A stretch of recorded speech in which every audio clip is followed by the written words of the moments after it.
Hey guys, and welcome back to the BLACKSHEEPTOBER.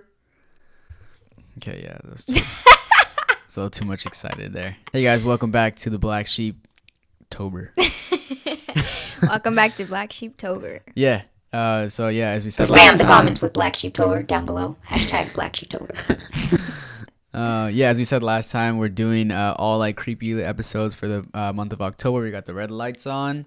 You already know what's up. Light Also, vibes. we're drinking red Blood. drinks. Red blood.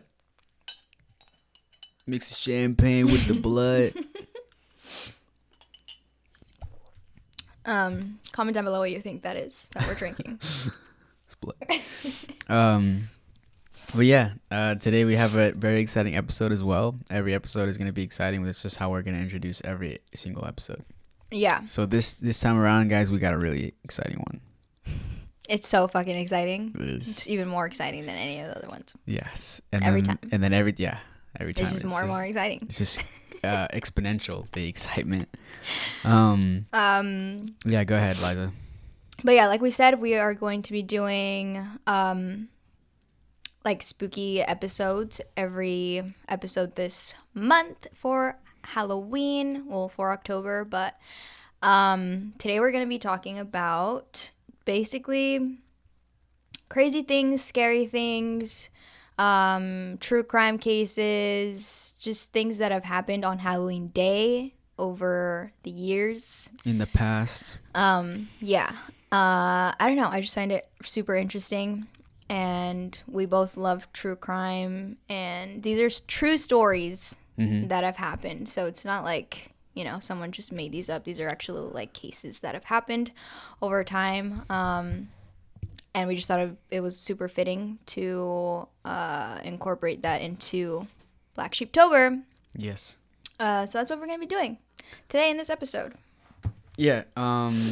We came up with the idea just because, like, all these, like, weird things that, like, happened is, like, still, like, very disturbing and, like, just scary it is scary. On its own. On its own, but, like, now it's, like, this also happened on October 31st, Halloween, so it's just, like, Yeah. just kind of adds into, like, that eerie kind of, like, I don't know, urban legend of, like, Halloween itself. Just, like, creepy shit happening on Halloween, so we think it's interesting, and we got some stuff written down, so, yeah. Yep. But before we get into that... Oh. Weekly check-in. We had no weekly check-in last time. Yeah. Weekly check-in. Weekly check-in. You got a fucking ear piercing without me, you freaking bitch. Yeah, guys. I got my first ear piercing. I've never had an ear piercing before. It's my first one. No, it's not.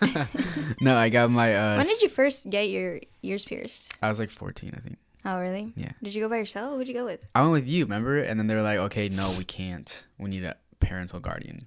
Because I was like, but she's 18. And they're like, no, we need your parents. Wow, that was lame. That was pretty lame. So I had to go with my dad. But this one, I got it recently, like 2 days ago. I got my seconds pierced. I don't know if you can see the camera. Is that what it's called? Seconds? Seconds. Thirds, fourths? Thirds, fourths. But yeah, this one's a second. That's what they called it. They're like, oh, You just wanted to copy me because I have two. I thought you had 3. No, I have 2. My mom. That's why I wanted to go. When he was like, oh, I want to go get my ears pierced again. I was like, dude, yeah, like, let's go together because I want to also get my ears pierced. I thought you said you want a tattoo. So you want to get your ears pierced? Well, I want to get a piercing. Oh, cartilage. Yeah. Well, I want to get my cartilage pierced. Well, here's the thing. Like or a third one. I was like, I mean, why not? Oh, well, we could have gotten our second and a third together because Yeah. I also want to get my but cartilage. obviously, you just don't give a fuck. Because like I also want to get my cartilage pierced, so we can get our cartilage pierced at the same time if you want. Okay, yeah, we'll go do It's that. just the problem was like I don't want. Then we'll be like even. Yeah. Because like the problem was like I don't want like 3 ear piercings healing at the same time. Like I feel like 2 was already like oh fuck like. Yeah. And there's also like a story like it was 2 days ago now because I got them pierced like 3 days ago. So 2 days of the morning after, I woke up and everything was fine. But then like I have long hair now, so like I just like went through like this like in the morning, like I just do that, and I went like this, and I was like my hand just like got caught in my hair, and I was like, what the fuck's going on? And then all of a sudden I felt like my hair was like stuck to my ear, and then my hair was like stuck to like my chin. Oh no! Oh no! And I was like, oh god, this is gonna be disgusting. It's gonna be just a bunch of blood everywhere. Blood and pus and. Well, it was just blood, but I looked in the mirror and yeah, like my ear was just like full, like it came up to like up to here, like and just blood everywhere. What? Oh shit! I shouldn't be touching. Is my that hands. normal? Yeah, I was like, I don't know if that's normal or not, but I looked it up the next day and it said it's normal for your ear to bleed. During like those first few days that you get it, but they're like, if it continues bleeding abnormally, like for that much, then you should probably get it checked normal. Out. Yeah, but supposedly it's normal. So you haven't bled ever since? No, I haven't. Okay. Like this morning, everything was fine, but yeah, and I had like a little 2-inch diameter of like just a little pool of blood on my pillow. It's pretty gross. But then I had. It was only on one side.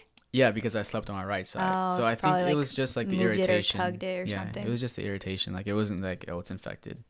Because like what they said was like grab a clean, well, they gave me like this pamphlet or whatever, and I read the pamphlet and it said like grab a clean shirt and like before you go to sleep, put it like under your pillow so like you have a little bit of cushion in between the pillow and your earring. But I didn't do that because I was like, fuck, I don't need that. I'm like a fucking pussy. But yeah, it started bleeding everywhere. It was disgusting. Nice. Like everything was like a bunch of blood crusted everywhere. It's really gross. I feel like these down here, well, I don't know, it's probably the same everywhere in the ear, or no? I was like, do you think these heal faster than like up here probably? That's what they told me. Well, they told me that the earrings, but they said ear piercings heal the fastest out of everything else. But I imagine these ones would heal. Or wait, I don't know, because there's a lot of meat down here by the earlobe, and like up here it's kind of just, it's just cartilage. Yeah, so it's more. Maybe it'll heal faster. Yeah, maybe, who knows. But let's go together. I definitely want to go do that. I also want to get tattoos because my brother has never wanted a tattoo in his life, but recently he's been saying that maybe he'll dibble dabble, get a tattoo, fuck around. Yeah, I know. And I was like, okay, well, we should go get tattoos and then get our ears pierced or whatever. But yeah, he decided to go get his fucking ears pierced. He just sent me a fucking Snapchat, just casually. Oh, look, I got my ears pierced. I was like, fuck you, bitch. She just sent me an emoji with a middle finger. I was like, wow, okay. I just sent him a middle finger emoji. No, but did it hurt? I mean, it wasn't like the first time don't judge me. I mean, I was 14 years old, but I got my ears pierced at Claire's. And then like they have a gun, like they have a punching gun, and people that are ear piercing like extraordinaires, whatever, like that's bad for you. And then they also say like just Claire's in general like is not very clean or something. I don't know, like they have a problem with Claire's. It's not the best. Yeah, so, like just go to a piercing shop or whatever. And I went to a piercing shop, and so like I mean it kind of hurt. Like I mean I'm not. Did they just like stick a needle through there or some shit? I don't know what they did. Honestly. Oh, you couldn't even see. No, they laid me down like on this thing. Oh, damn. And then she was just like, well, she like marked it first, and like she was like, how far away space do you want it or whatever? And I was like, yeah, like I just wanted to be like to look good, like Yeah.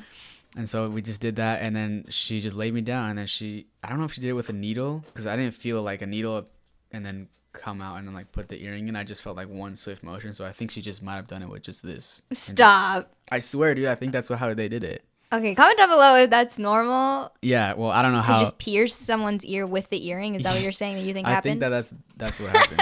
Oh, wait. No, because like she put a clamp on my ear, sorry. She put a clamp on my ear. Okay. So like they just clamped it. I guess, yeah, she just forced the earring in with the clamp. I think that's what happened. Let me know, guys. That's crazy. Okay.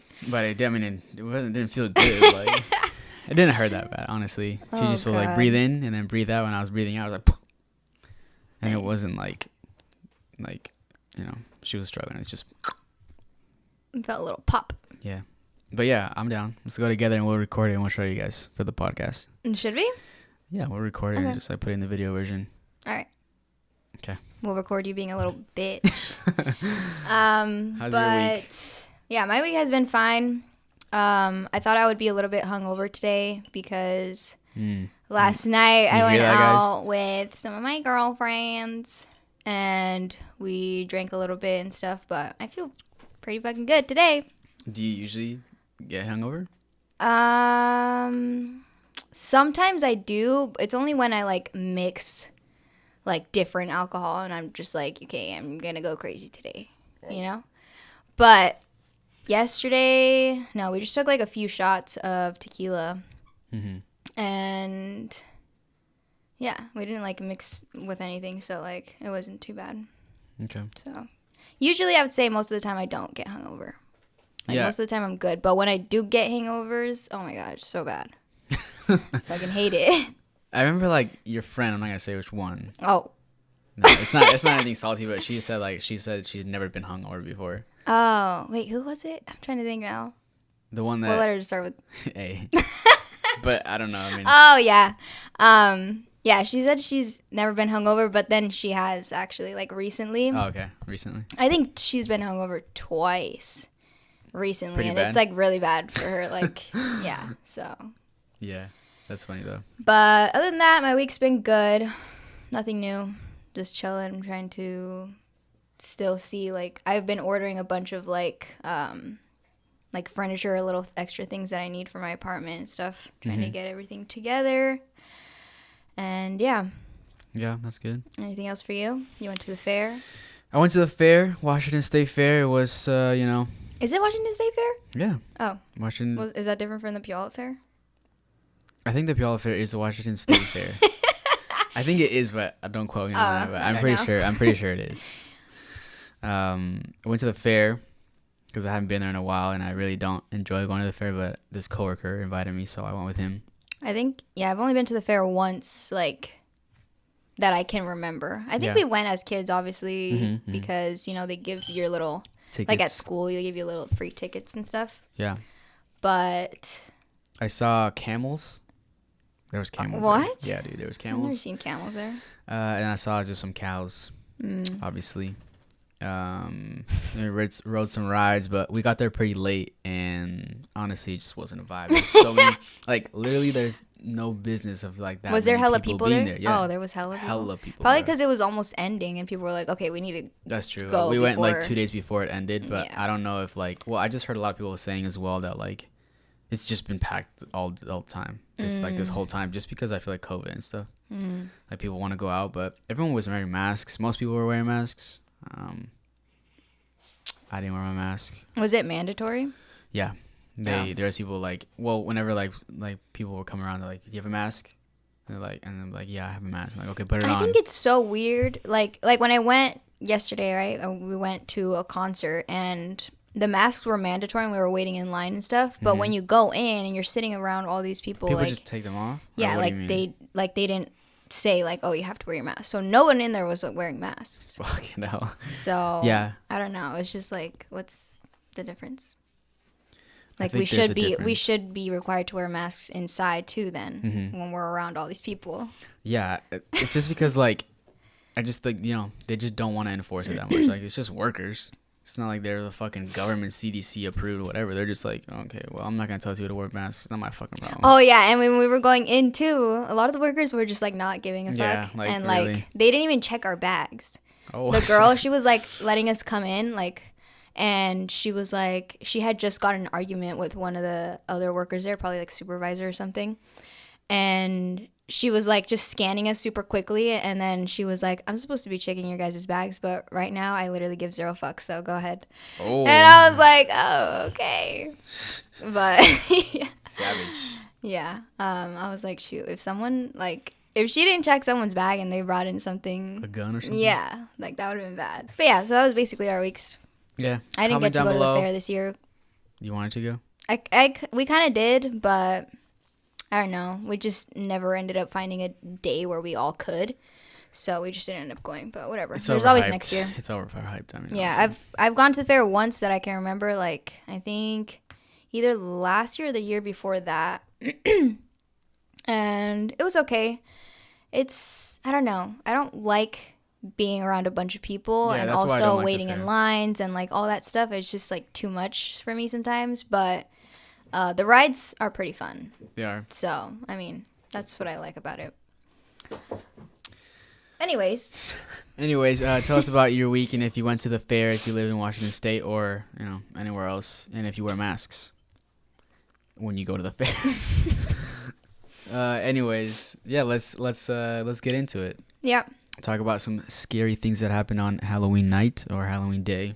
Okay, so I want to talk about this first because I don't know if you remember this story, but I've always remembered this story. It happened to us on Halloween day. Okay. So when we were young, we were trick-or-treating. I don't remember exactly how old we were.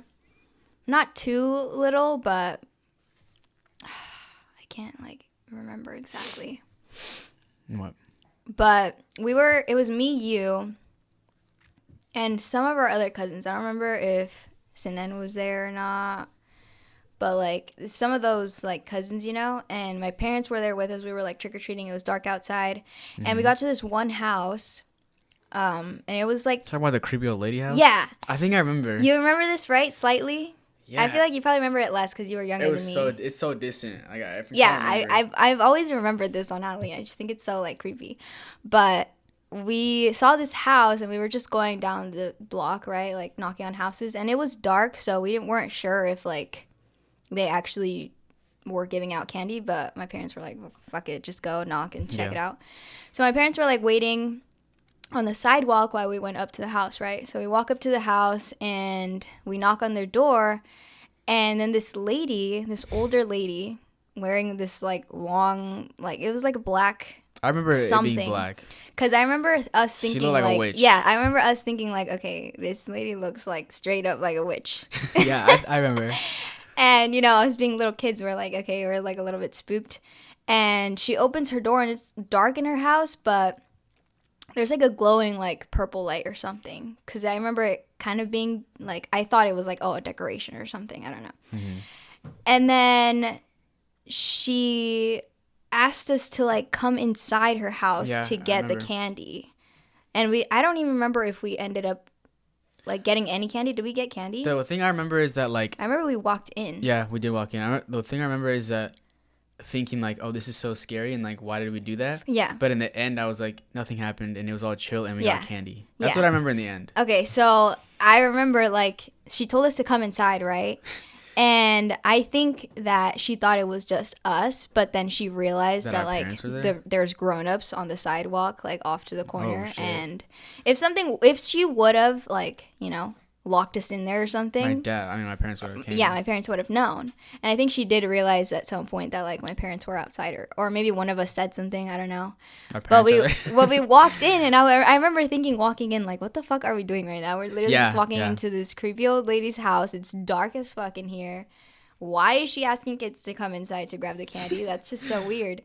I remember like also that there was like, I don't know if I'm making up my mind, but I do remember that like there was like she had like shelves and like weird stuff on shelves. But I don't know if it was like decorations or not. Yeah, it was just really weird. I mean, she was a witch. Like it was dark to the point where we couldn't see really much into her house. We could just see like the entryway and like I remember there being shelves with stuff on them and the like glowing purple light in the front. So how old do you think we were? Fuck, I don't know.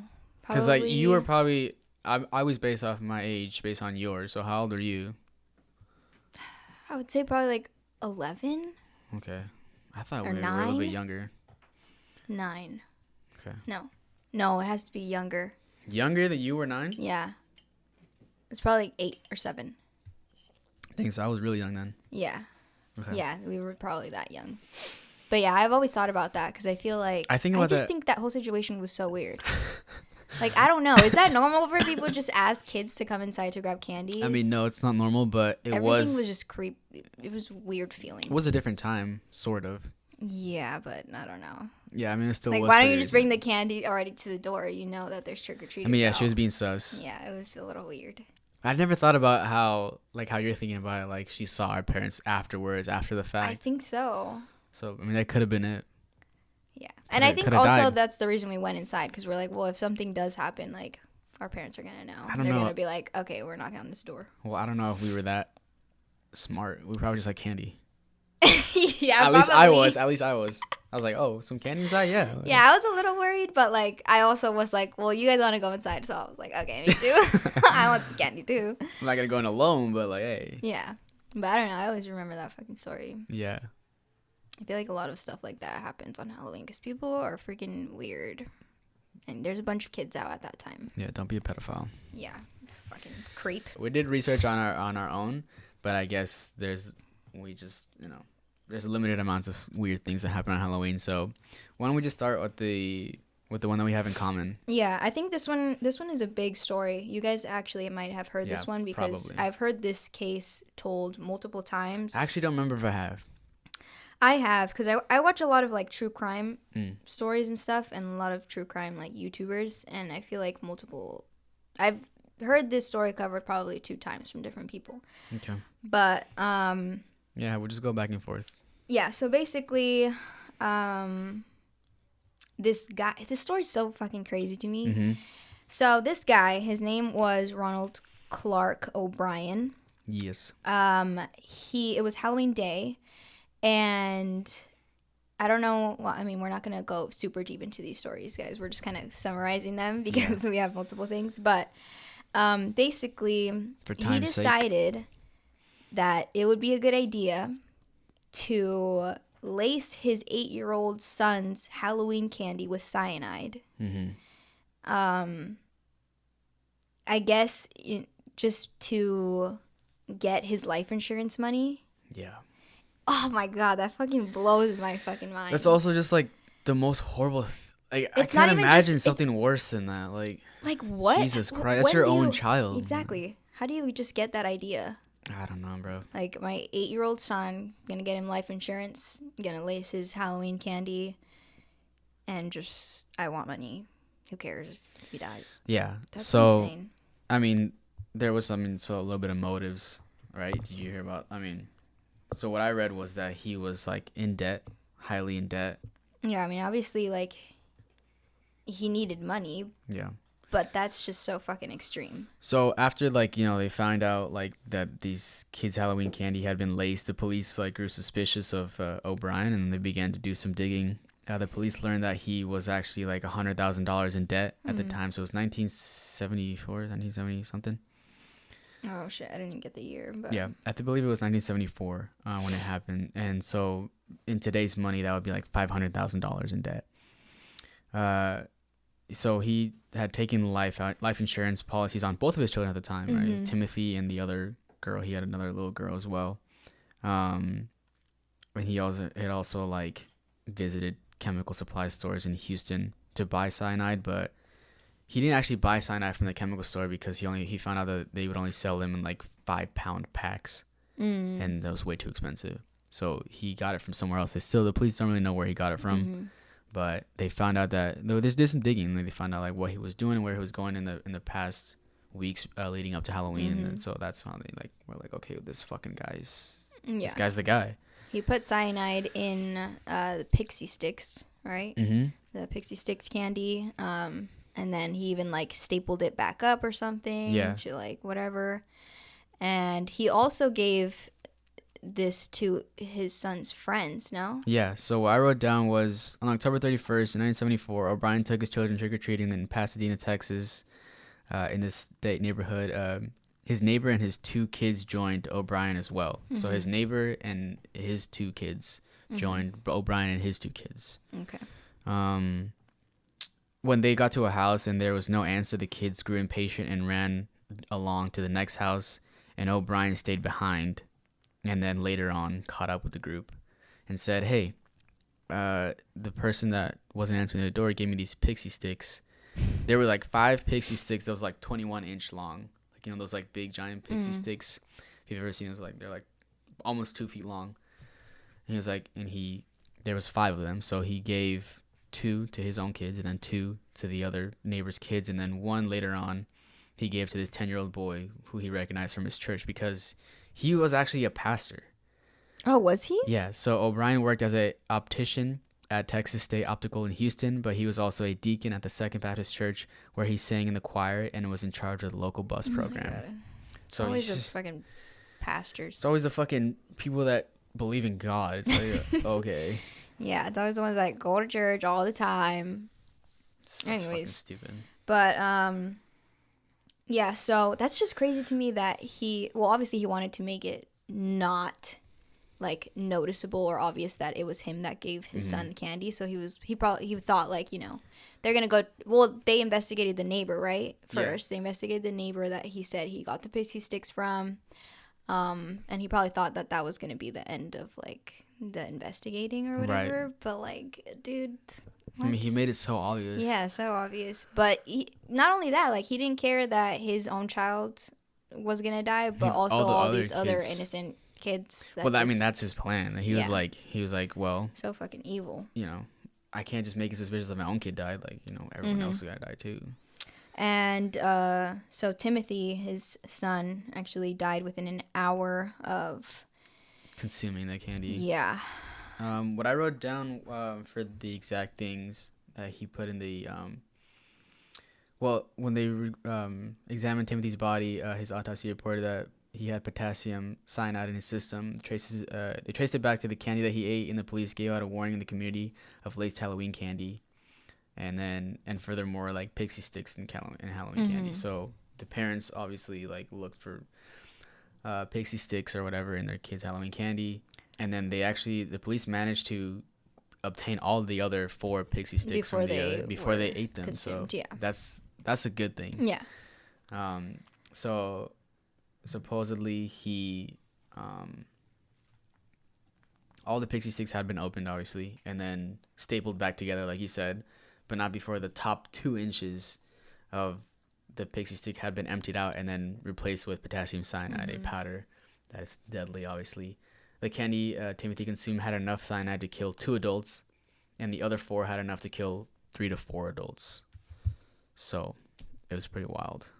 It's crazy that he died, but luckily the other 2 kids, or the other 4 kids, didn't eat the candy. Yeah. So.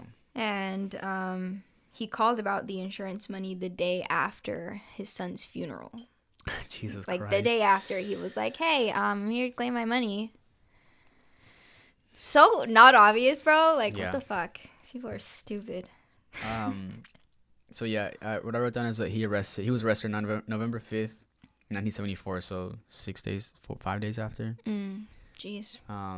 He was indicted on capital murder and 4 attempted murders. His family testified against him, and how he like grew interest in cyanide, and he would ask them how much it would take to kill a person, and also like different chemists came to like because obviously like it grew nationwide attention immediately. So like different chemists that came to testify against him, that they were like, yeah, he came and asked me a lot of times like where he can get cyanide, how much it would take to kill a person, stuff like that.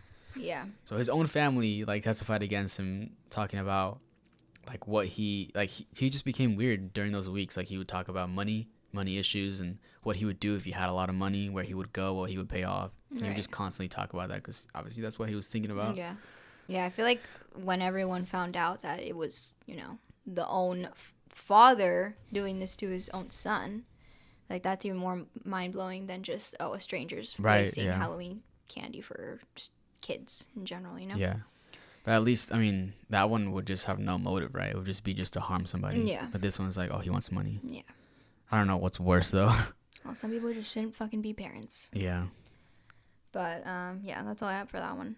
What I wrote down just, like, after he got arrested and, like, what happened to him. It says, let's see.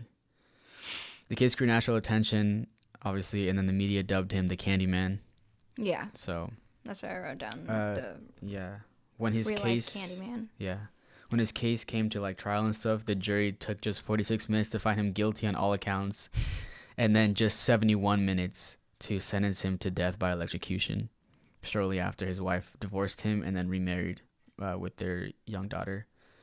On March 31st, 1984, so a whole 10 years after, he was just in 10 years. Like the lawyers argued not to kill him, and then not to just to sentence him to life in prison and stuff like that.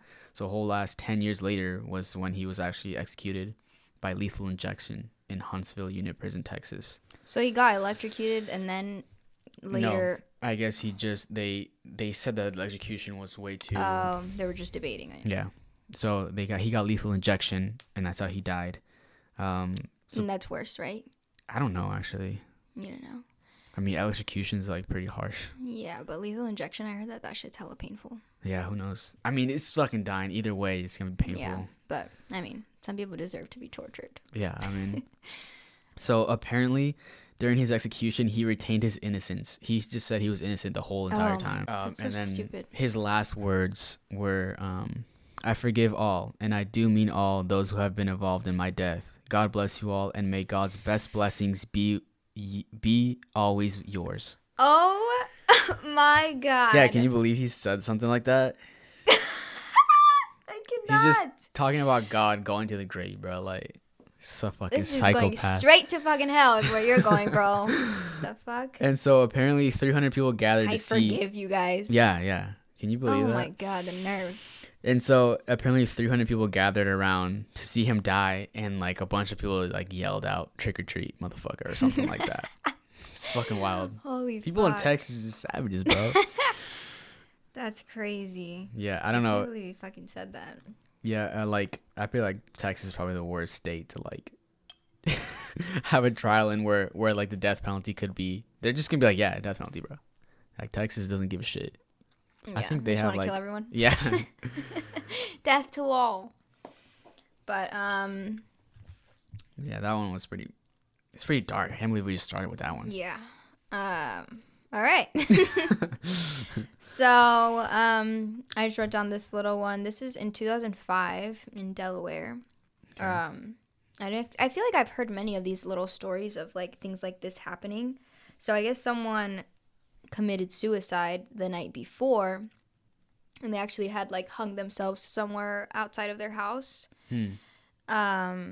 And the next day, obviously on Halloween, like people just walked around and walked past this body and everything and thought it was just like a Halloween decoration. Oh damn. And so they didn't find out that, you know, someone had like actually died and committed suicide until like many hours after they had like committed suicide. Fucking hell.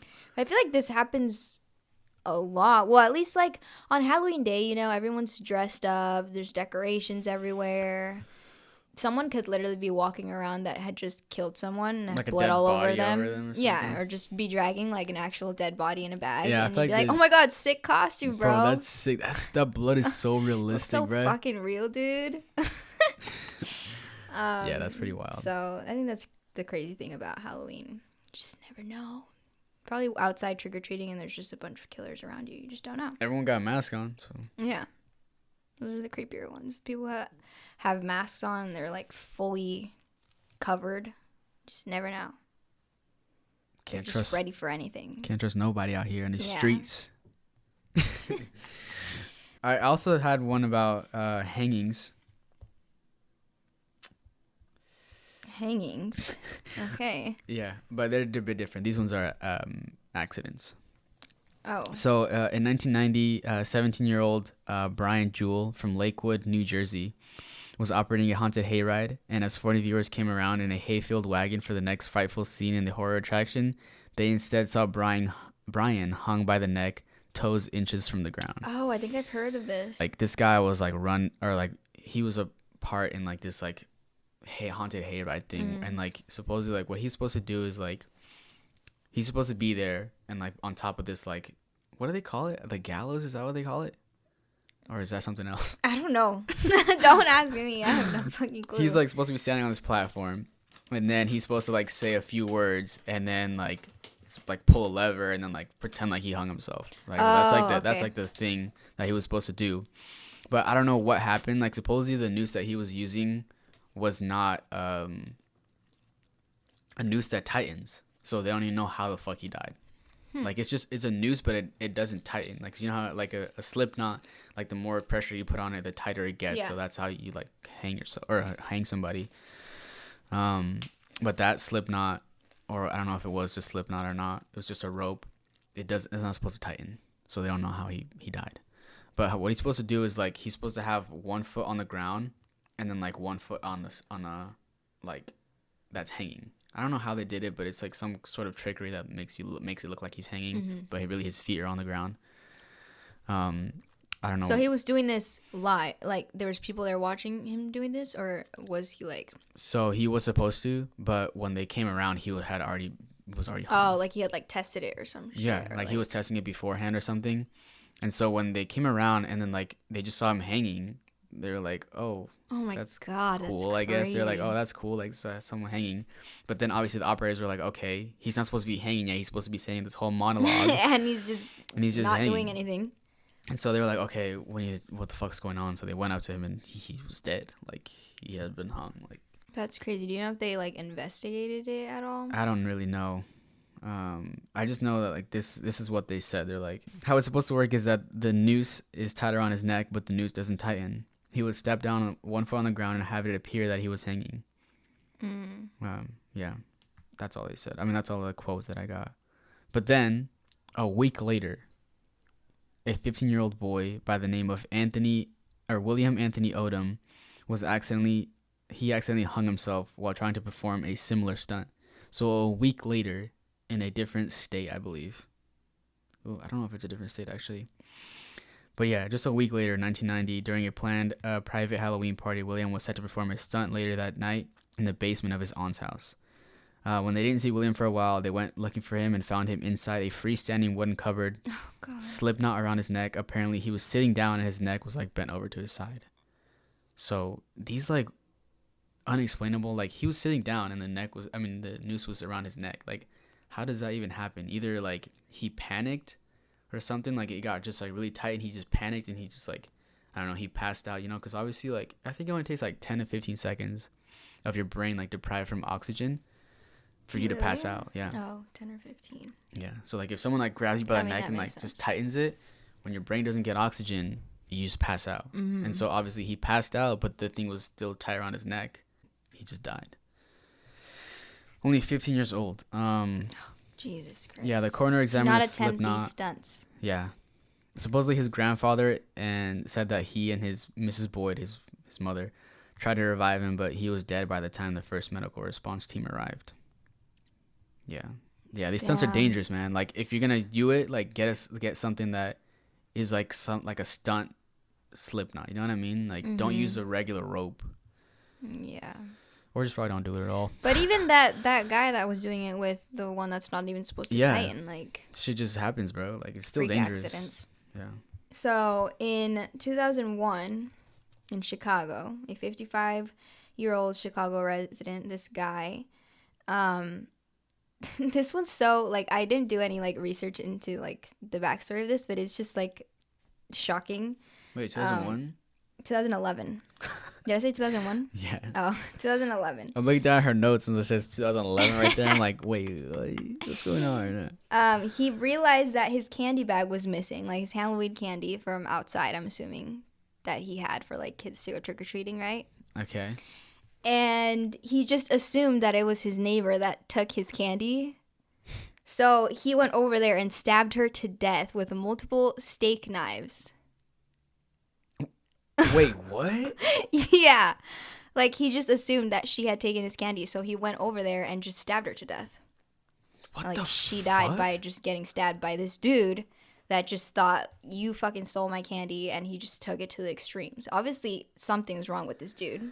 Bro, that's not normal, bro. Like, that's not something that you really do when someone takes your freaking candy. And was it her in the end? No, it wasn't her. Oh my god. And he just killed her. He she just stabbed died her for to no death. reason. Yeah. She didn't even take the candy.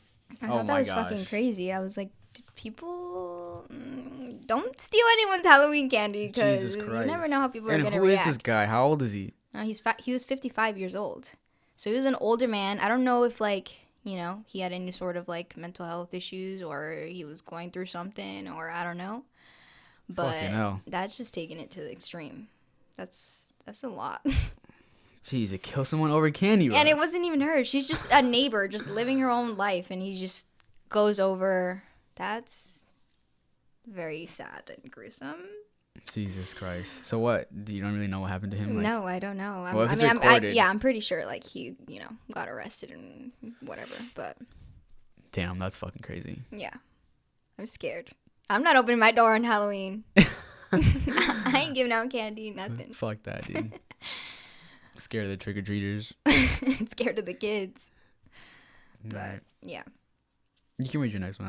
The next one I have is pretty long. Okay, let's see. Okay, so this one is actually a true crime case. Okay. So this happened in Greenwich, Connecticut, I guess. This is one of the wealthiest cities in the United States, so this is very rare for this type of stuff to happen there. They don't really have, like, you know, murders occur there or anything like that. But in 1975, the body of a 15-year-old girl, her name was Martha Moxley, was found on Halloween morning, and she had been beaten with a golf club to the point where the golf club had shattered. Like, that's how hard she was beaten. And then she was stabbed in the neck with one of the pieces of the golf club after she had been beaten. Fucking hell, man. So, and then they dragged her body 80 feet and dropped her off, like, on her own backyard of her house. And that's where they ended up finding her dead body, basically, the next morning. Okay. So apparently she had gone to a party, Halloween party, obviously the night before at a friend's house, or this guy's house. His name was Tommy Skakel. I think that's how you say his last name. I don't know. Sounds about right. Skakel. Even his last name is scary. What the fuck? But he was the number one suspect at first, that the police suspected, because he had actually left the Halloween party with her and was supposed to, like, walk her home or whatever, but she never ended up making it home. So, like, what the fuck, Tommy? Like, So she had gone to a party there. She was there with friends and stuff. And later, the police ended up making a conviction in 1998. So from 1975, when her body was found, to 1998, 23 years later, they found out that they found the killer, and he was Michael Skakel, which was Tommy's brother, actually. 23 years later? Yeah. What the fuck was going on? I don't know. What the hell? Like, I guess they suspected Tommy, and they were just, like, all over him, and then, there was no evidence? Yeah, I guess, and they realized that it was actually his brother, and his brother was, like, obsessed with this girl, Martha. He was just, like, infatuated with her. Apparently, he had, like, at one point climbed a tree outside of her house, just, like, looking into her window, and was, like, masturbating. Oh, what the fuck? Yeah, like, masturbating in this tree, just watching her. And finally, in 2002, he was convicted of murder. And later, he was granted an appeal and released on bail in 2013. So he killed this girl, and he ended up being released on bail later on. Oh, my God. Yeah. It's a very sad story. White people. But, fuck, it's just crazy. Look, like, So, yeah. So he was obsessed with her. I'm assuming I feel like Tommy had to have known, right? I don't know if anything happened to Tommy. It's his brother? But it's his brother. How do you not, like, and he was supposed to, like, walk her. Like, I wonder if Michael went with them, or I don't know most of the details of the story, but I wonder if Michael, like, also walked with him afterwards, and then Tommy was like, all right, bro. Or maybe Michael was like, no, I got this, I'll walk her home or something, and then ended up doing that. Yeah, I think he knows, but I mean, I feel like he knew. It's family, so he's not going to be like, yeah, arrest him. Or I guess he Okay, could. what would you do in that situation? Yeah, that's pretty brutal. Like, if you fucking, like, If rape you somebody. if you found out that I just walked someone home, right? One of your classmates or something. Uh-huh. And then later on, the next day, it turns out their dead body's just outside of their house. Yeah, I would ask you. Well, maybe Tommy didn't know. Because Michael probably, like, I don't know, Michael probably was like, well, I don't know, bro. She just, like, ended up, like, walking home or something, or she didn't want me to walk her past this point, and I just left. I don't know what happened to her. So maybe he didn't know, and then later, when he was convicted, he probably found out. I don't know. Yeah. But, yeah, that's that one. That's pretty gruesome. It's also, like, a pretty... I mean, she was beaten with a golf club, like... Yeah, she was beaten... I don't know where they got this golf club at, but she was beaten with the golf club, and then after she was beaten and the golf club shattered, they stabbed her in the neck with a piece of the golf club. What's wrong with him? Like, why would he do that? I thought he liked her. I feel like maybe, like, she rejected him or something, or maybe she was like, bro, I don't like you, and in that way or whatever, and he was like, you know what? That's it. If I can't have you, no one will. Disgusting. Those type of creep weirdos. I actually was having a conversation with a friend the other day. Like, we were asking about, or like, let's say someone like hit you in the head with a baseball bat.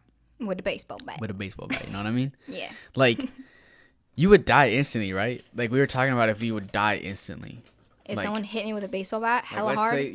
Let's say you were just there. I can just. Wow, I'm here. You're just there, like you're just like typing your computer or something. Okay. And I just came up to you, just out of nowhere, and just like swung as hard as I could with like I think I would die. Right, you would die, but I'm saying like instantly, like, bang. Like, would you die like instantly? That's a blunt force trauma, like to the head. Like, I feel like I would die instantly. I think it would. I think it would be enough of a hit to Like die. you would shatter my skull for sure, and I would have bleeding going on in there. I don't know if I would die instantly, but for sure, like Within minutes. Technically I would be dead, because even if I'm knocked unconscious and then I die minutes later, from the moment I'm unconscious, basically, You're dead? my body's like, well, I'm dead now. Yeah. Like I don't think about it, I'm just dead from that point.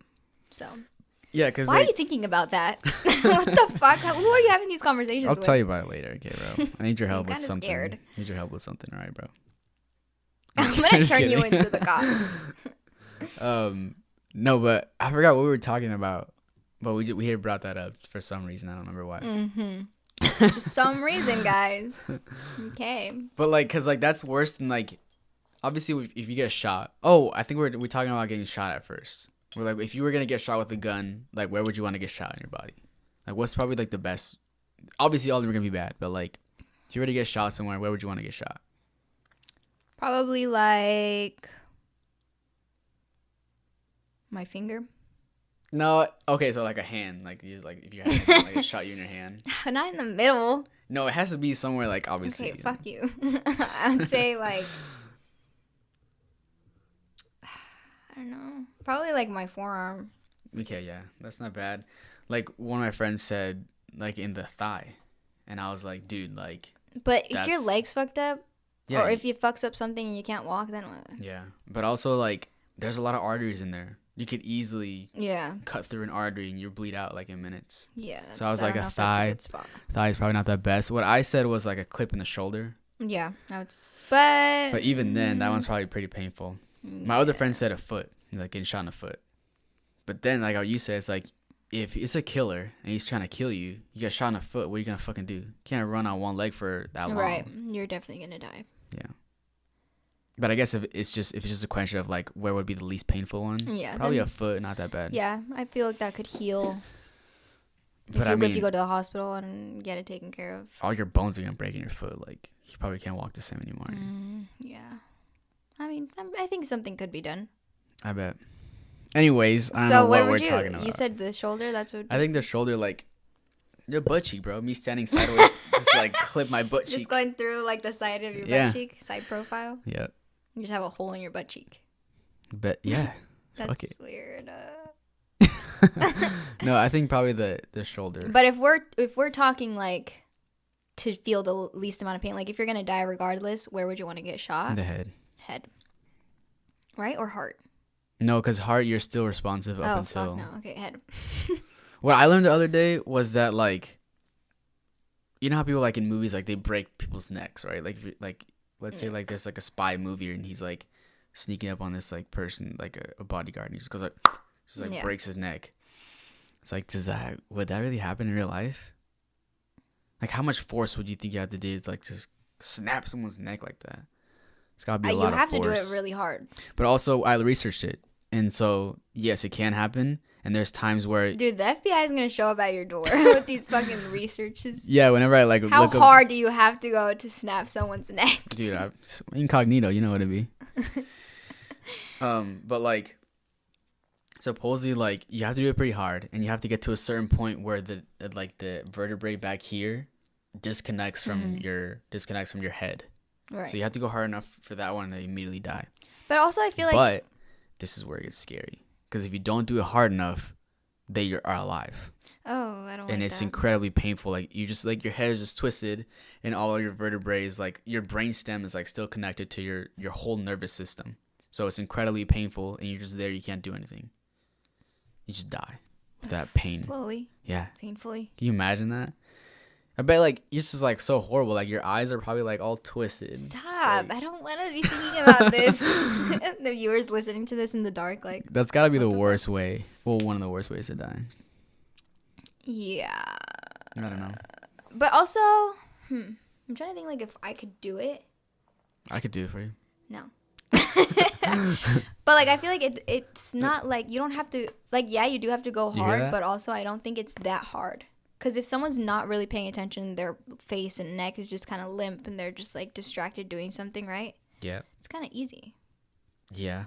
But you do have to use a lot of force and strength, I feel like. And then they would be like this. He's like, hey guys, I'm still alive. Still alive. Hey guys. Oh my god, can they see that? What are we doing right now? Hey yo, don't do that to him, bro. Okay, move on to the next case. Okay. Also, next we one. have snacks. One bag of snacks. My brother brought these over, and we were talking about peanut butter and how we don't love peanut butter, but when it's mixed with chocolate, stop. What? Why are you doing that? I didn't do anything. You just like shoved it to the back of your throat. It's pretty good. So if you hear us munching, we're eating. Well, tell them what it is. Reese's popped. Reese's. Bro, you alright? Reese's popped. Reese's popped. Oh no, just Reese's. No, there's an S right there. Yeah, so just Reese's. Oh. Yeah, it was the apostrophe, so I was like, what? They got their own name wrong? Is that not how they usually spell it? There's never an apostrophe, is there? Is there always an apostrophe? Oh my god, the Mandela effect right now. No fucking way. Wait. I'm so confused. Yeah, there is always an apostrophe, no? Because it's Reese, but it's Reese's like candy, so it's shit, his. bro, look, there's always been an apostrophe. Yeah. Okay, it's probably just us because we don't eat Reese's. Yeah, we don't eat Reese's, so. Mandela effect, I don't know about that one. But, yeah, it's Reese's Popped Snack Mix. It's actually really fucking good. What does it have in it? It has popcorn with like a little chocolate drizzle on it. But it's it has caramel pretzels. Yeah, caramel popcorn with chocolate drizzled over it, pretzels, and Reese's peanut butter, like mini cups. It's pretty good. Anyways, not a sponsor. Yeah. Reese's. So this next case, it's actually a true crime case. It's gonna be a little bit longer. I titled it "The Horrifying Case of the Lisk Family." So on October 31st, 2010, 16-year-old Devin Griffin returned home after Sunday morning church service at It's around. always a church service once. Gosh.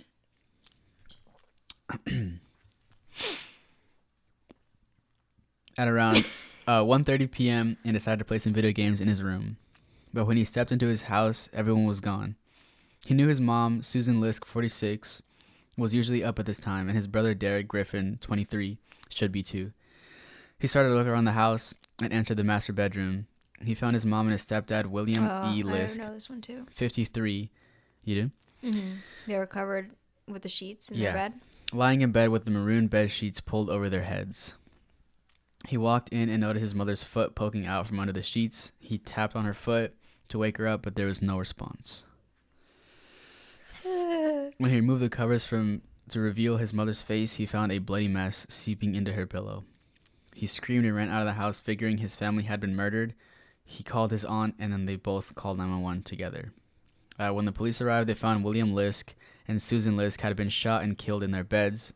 William, his mother's husband, had been shot 5 times in the head and in the face. And Susan had been raped and shot 3 times at close range. So that mom is his mom. Mm-hmm. I'll get into it. And the husband is his stepdad, right? Yeah. So, and then Devin's brother, Derek. Is his stepbrother. No, it's his brother. He had a room upstairs that was strangely locked. When the police kicked in the door, they found Derek curled up in bed facing the wall, dead.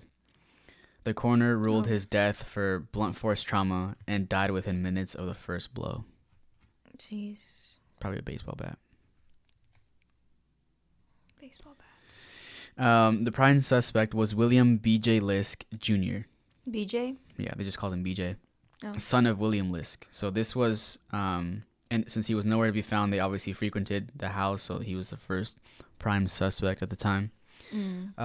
Devin had spent the night at his biological father's house the previous night and returned that morning for a change of clothes for church. He recalled seeing B.J., but thought nothing of it and left the house for church. So B.J. is... So B.J. was the stepbrother to Devin and Derek. Okay, so Devin and Derek are brothers, and that's their mom. And yeah, their mom is Susan. And then she got divorced and married William Lisk. So And BJ is William's son. His So name is they're William. He's William stepbrothers. Jr. So they're stepbrothers. So Devin and Derek are brothers, real brothers. And then BJ's the And stepbrother. then BJ's a stepbrother. All right. And then the family tree is a little bit confusing, but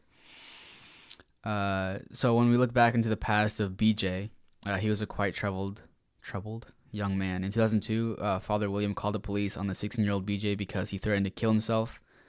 In October 2004, BJ got into a fight with his stepmom, Susan, and struck her hard in the chest. Oh my God. Yeah, and 2 months later, he was charged with assault and robbery after stealing her car, his stepmother's car, and hitting her with a coffee mug.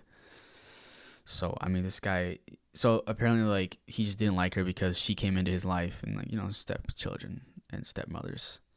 Supposedly, like, he said that she tried to, like, run over the house or whatever, like, try to impose rules and shit like that, and he just didn't like it.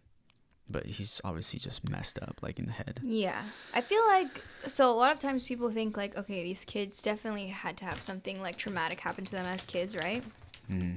But I feel like sometimes kids are just born, like, evil. Oh, my God. Like, I'm not joking. Like, I feel like there are some kids that are just born that just, like, because, you know, you hear about those, like, kids that just kill their parents, like, those little kids. Or little kids that kill other little kids. Yeah, like, those, that's not normal. Yeah. There's so many kids that have gone through insanely traumatic experiences and they don't go around fucking killing people or think about killing their parents, you know what I mean? Yeah, I don't know what it like is. It's just something that sometimes they're just born with, to be honest. I think, like you said, like, there's some kids that have been through traumatic experiences. Mm-hmm. So there's just something in there already. Mm-hmm. So, like, when these kids that have a tendencies to do these horrible things go through traumatic experiences, they probably have even more. Yeah. But sometimes it's just like you said, like, they just have it in them, and if it's not treated, then stuff happens. But I don't know. I am not a, what do you even call this? Psychologist? Yeah, psychologist. Psychiatrist? No, psychiatrists are the ones that give you drugs. Well, they needed to give this dude some drugs. So, charges were dropped because he was incompetent to show up in court. And then at least 3 other recorded incidents with the police occurred before he moved into a ward for mentally ill patients. So that's when, after he was kicked out of the house by his dad because he tried to attack his stepmom in the shower. So they kicked him out and they put him into, like, this, like, mentally ill patient, like, I mean, ward. what would you do if that was your son? Yeah, I don't I feel know. like I would probably do the same thing and be like, bro, we're not fucking safe with this kid in the house. So in 2007, his father filed for guardianship over him because he had been hospitalized for schizoaffective disorder, the bipolar type. So he was diagnosed with that, and his father, how old was he? Like maybe 23, 24? I don't know. Or a little bit older, probably 27, because it looks like he died at the age of 29. But we'll get to that. Okay. So his father, like, took guardianship over him because he couldn't really take care of himself anymore. So in the week of the murders, William had taken time off work to go hunting. So how old was he at this point? So at this point, it was 2010, and he died 2011 at 29, so he was 28 years old. Oh, shit. Okay. So not the same age as No. other kids or boys. No, he's not. Okay. He's older. So he took his son, BJ, hunting, and then upon returning from the trip, they got together with some friends and drank at the house. William allowed BJ to stay the night on the couch and say they were both drunk. And they're like, I can't drive you home or to the... I don't know if he was staying at the ward or he just had freedom to go whenever he wanted, but I don't know where he was living at the time. Okay. So the morning after, a nearby neighbor, Michelle Gradle, said that she remembers hearing loud noises, what appeared to be gunshots, at around 6:30 a.m., October 31st, 2010. BJ had apparently taken his dad's truck to the hunting cabin where they had been the night before, and then the police arrested him there. In 2011, BJ confessed to the murders and pleaded guilty. The lawyers asked him not to seek the death penalty and instead to be sentenced to life without parole. But according to the register at the prison, BJ, 29 at the time, was found dead in his cell on March 31st, 2011 from self-inflicted injuries. So he killed himself in his cell. The part where it gets confusing for me is, like, So he killed him at around 6:30 a.m. Right, and so he killed Derek, his dad, and then his stepmom, and then this guy Devin, the youngest out of all of them. He was 16 years old. He came home to get a change of clothes for church, and everyone was already dead.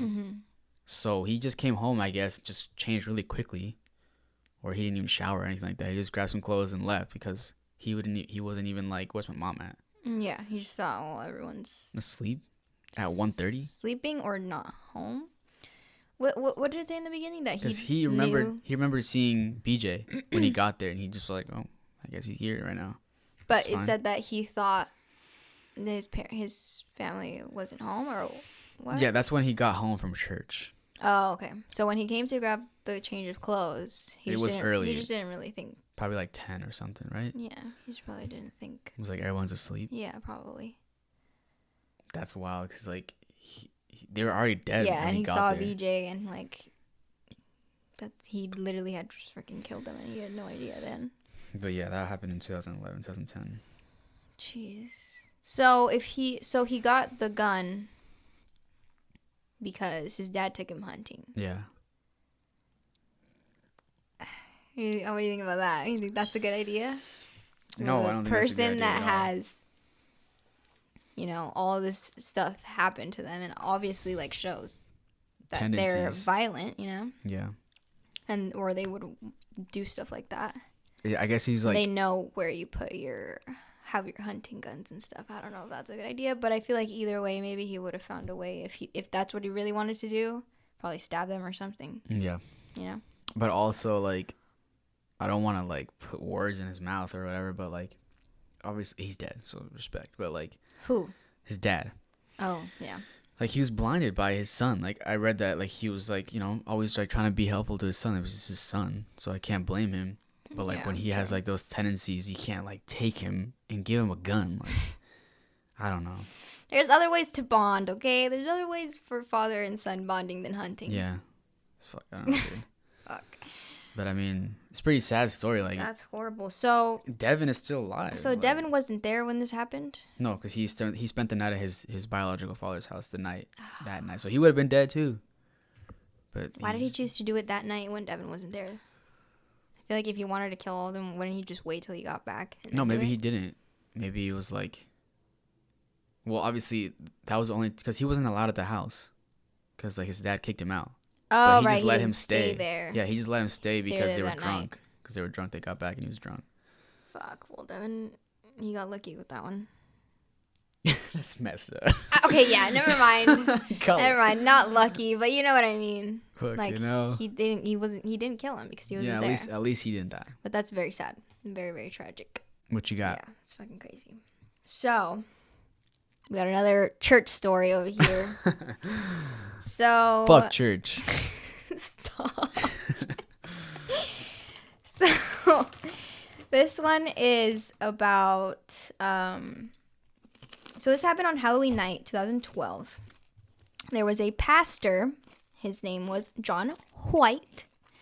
And this pastor decided Pastor or pastor?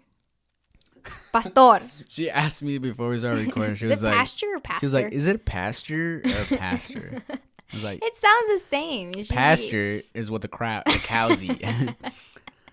You just add a little bit of a ch with the pasture. English. It's like a little. Anyways, so he decided to take a mallet and zip tie and went. Can you please? I'm sorry about that, guys. Okay. And he decided to go to Rebecca Gay's home, which was his fiance's 24-year-old daughter at the time. Okay. Okay, does that make sense? So she lived there alone, Rebecca. She lived alone with her 3-year-old son, and it wasn't out of the norm for him to like come over and visit because obviously, like, So is that that's his her- grandchild? Like she said that she had a baby, or are they not related? It was his. No, they weren't like blood. It was his fiance's daughter already. Like, not his daughter, but you know what I mean? So like stepdaughter, I guess. Yeah. Step grandchild as well. Yeah, I guess. So he would like come over sometimes, and he would actually go over and like babysit her kids sometimes. Oh, okay. So like it wasn't like weird that he was like coming over and knocking on her door and shit. So she happily let him inside, and obviously he's a pastor, so like everyone in the community just like knew who he was, and just a nice guy, just regular nice guy. Yeah, it's always the regular nice guys. It's always the pastors, Jesus Christ. So, so then he bludgeoned her repeatedly with the mallet. Oh. And then he wrapped the zip tie around her neck and like tightened it, basically strangled her with it. That's a big zip tie. Yeah, and then he stripped her down, took her clothes off and everything, and carried her body into the woods like behind her trailer. And then I think I read that after this, he went back inside, and her 3-year-old like had woken up or something like that. And he ended up like dressing the 3-year-old up like in his little Halloween costume, and ended up taking him over to his like biological dad's house or something to go trick-or-treating for Halloween. Okay. Just like nothing had happened. Well, at least he didn't kill the child. Yeah. I thought that was what's going to happen. No, he just has a thing for women, dead women's corpses, apparently. Oh. Wait. Yeah. Dead women's corpses. Dead women's corpses. Corpse bride or something? So, yeah, and her body wasn't found for another 20 hours. And while they were like searching, the police, like while they were searching for her body, he actually like led the congregation at church and asked everyone to like please pray for her and like hopefully find her and blah blah blah, right? Crazy. Hiding in plain sight. Yeah, so later he was, finally convicted and committed. Oh, well, after that he was convicted, and then later he ended up committing suicide in prison. But before this, in 1981, he was 22 years old, and he had actually tried to kill his neighbor, which was a 17-year-old girl named Teresa Etherton. So this is just like a thing that he was just like into, I guess. I don't know. So he decided to invite her over to like his basement, I guess. I don't know if they were like friends or whatever, but she went over there. Okay. And I guess as she was looking at like, I think it was like a little like racetrack thing or whatever they had in their basement, like a little toy thing or whatever. I don't know. He like stabbed her in the back. So he killed her. Well, he tried. Oh. And apparently he kissed her while he was stabbing her. He kissed her, smiled at her like in her face, and continued stabbing her. What the fuck, dude? Yeah, it's fucking insane. So she survived. She got every stabbed. time I stab you, let me get a kiss. So every time not every time. Sorry, you keep freaking. Every time you stab her. So she survived, and she was stabbed 15 times. Fucking hell. Yeah. And so he was arrested or whatever. He went to prison for 2 years for that. Oh my god. For attempting to kill someone. He was 22 years old. They probably were like, oh, he has a whole life ahead of him. Like, let's just give him another chance, whatever. He only got 2 years in fucking prison. This girl could have literally died. Well, this isn't Texas, I'll tell you that much. But, I mean, this was 1981, so, I mean, I don't know exactly what the laws were back then, but still. And then 1994, he killed a woman. Okay. That he was having an affair with, and I don't know exactly what he did with her, but he left her naked body in the woods. I don't know if he like did anything with these ladies like after they were dead, but I mean, he had like necrophilia or whatever, just people that are just like into that. And since there was no evidence that like he intended to kill her, he was convicted on manslaughter charges. And then in 2007, he was like let go again. So that's how he ended up killing Rebecca later on, which was the first So when he story. was caught that time, he killed that lady, right? The one after the 17-year-old? Yeah. So the first time he tried to kill someone, right? Second time. 17-year-old girl. She survived.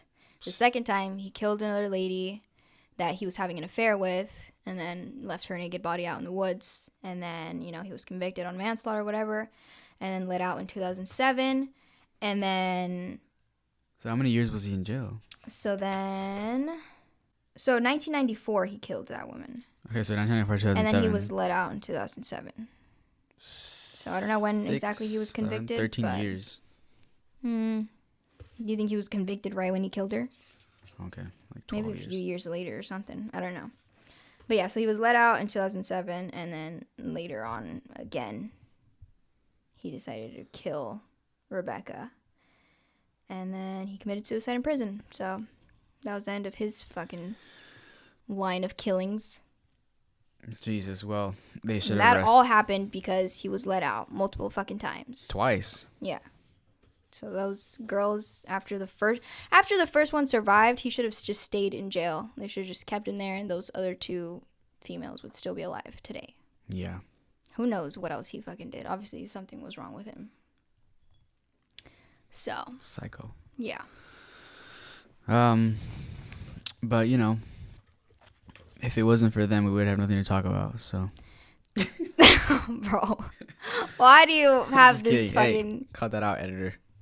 Don't cut it out. This is his dark humor, okay? I'm the editor, so. Don't cut it out, bro. It's always those. There's always the people that go to church. Yeah. Oh God, that's why church just gives me like a weird, creepy feeling. Because all those people that It's like got something to hide all the act time. like they're perfect and stuff. I just want to like go to their house and like eavesdrop on their conversations that they have. No one's perfect, and I think it's the fact that they try to. Yes, that's what bothers me is the fact that these are people like this dude, right? Yeah. He's a freaking pastor. Like, how many people look up to this dude and like praise him and say that, you know, he's saying the word of God and blah blah blah. Why Meanwhile, he's don't over you be here more like killing him? people. It's like, Yeah, it's like, what, dude? You're fucking praising a killer. yeah. Anyways, I don't trust any of them. you know, you gotta be worried about those churchgoers. Yeah. They all got something wrong. Something to hide, I'm telling you. Something's not right there. Oh, jeez, we're gonna get in trouble. Anyways, yeah, that was the episode. Hopefully, you guys enjoyed that one. Yeah, thumbs up for BLACKSHEEPTOBER. Comment down below. Let us know if you guys are liking this shit that we got going on here. But, you know, back to normal in November, but let's enjoy while we can. Yeah. It's fucking spooky season, bro. You better feel You gotta go. the spooky vibes. You gotta go to like a haunted house or something. How can Sneak you just into like, not I don't know, like Halloween? How can you just not like October and like the Halloween? vibes. Yeah. Unless Church, you let's go to church. churchgoers. Oh, God. Churchgoers are the ones that don't. Well, they're probably not listening to this for sure. Yeah, so fuck them. All right. Anyways, All right. we're not devil worshippers. All right. Melissa is. We're not. Let's let's clear that up right now before people start spreading rumors, because that's already been started. Yes. Fuck it. It's fine. It's fine. We're the It's black okay. sheep. People can say whatever the fuck they want. Yeah, let us know what else you guys want to see. Like we asked you guys in the last video. Keep commenting down below. Any ideas or anything you want us to like react to or whatever. Yeah. Thanks for listening so much, guys. I really appreciate you guys. I know you guys are showing us love. Thank you so much. I really Love you appreciate guys. it. Thank you for watching. Thank you for listening. And yeah, this was the Black Sheep. And I'll see you guys next time.